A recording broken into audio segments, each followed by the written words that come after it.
Bonjour, bienvenue sur ABC Juris. Aujourd'hui, je vous présente une décision de la première chambre civile de la Cour de cassation rendue le 16 mai 2018 et relative à l'atteinte à la vie privée pour les personnes morales.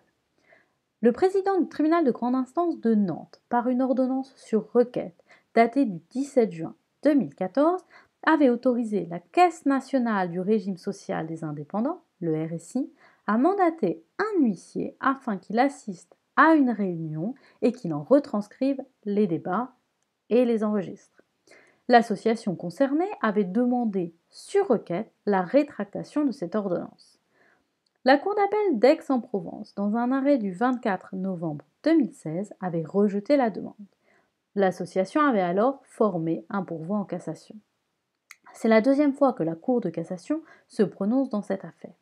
Ici, la question qui lui était posée, c'était de savoir s'il était possible de porter atteinte à la vie privée d'une personne morale.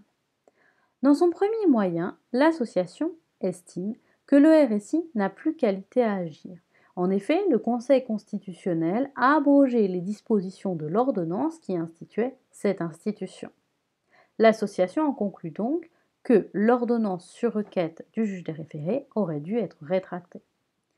La Cour de cassation rappelle qu'elle s'est déjà prononcée sur ce point dans une précédente décision dans la même affaire et qu'elle avait conclu à l'absence de nécessité de renvoyer au Conseil constitutionnel. Dans le second moyen, l'association invoque le droit au respect à la vie privée d'une association, au sens de l'article 9 du Code civil et de l'article 8 de la Convention européenne des droits de l'homme. En refusant de rétracter l'ordonnance sur requête autorisant l'huissier à assister à la réunion et à la retranscrire, la Cour d'appel aurait validé une mesure intrusive sans caractériser le caractère public de la réunion. La Cour de cassation rappelle que les personnes morales disposent de certains droits, protection du droit du nom, du domicile, de la correspondance, de leur réputation, mais que seules les personnes physiques peuvent se prévaloir d'une atteinte à leur vie privée, au sens de l'article 9 du Code civil, et elle énonce, je cite,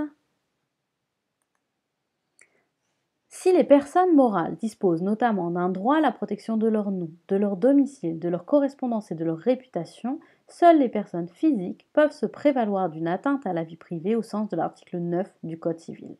Que par ces motifs de pur droit, substitués dans les conditions de l'article 1015 du Code de procédure civile à ceux critiqués, la décision de la Cour d'appel d'écarter le caractère attentatoire à la vie privée de la mesure ordonnée et par la suite de rejeter la demande de rétractation formée exclusivement par l'association, dont la personnalité juridique est distincte de celle de ses membres, se trouve légalement justifiée.